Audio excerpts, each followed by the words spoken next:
1,50,000-এরও বেশি civic volunteer, village police, sir 1,50,000-এরও বেশি civic volunteer, village police, green police ইত্যাদি আইন শৃঙ্খলা বজায় রাখতে, পুলিশকে সাহায্য করতে গুরুত্বপূর্ণ ভূমিকা পালন করছে।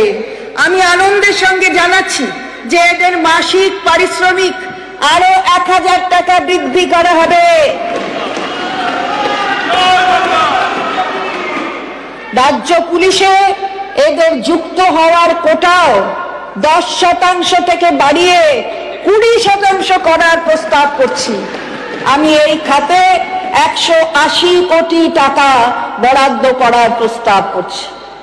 আমি আনন্দের সঙ্গে জানাচ্ছি যে বর্তমান নির্দেশিকা অনুযায়ী civic volunteer, village police, green police ইত্যাদি সমেত যে সমস্ত কন্ট্রাকচুয়াল কর্মীরা অবসরকালীন সুবিধা হিসাবে 2 লক্ষ টাকা অথবা 3 লক্ষ টাকা পাওয়ার যোগ্য, তাদের এককালীন অবসরকালীন সুবিধা বাড়িয়ে 5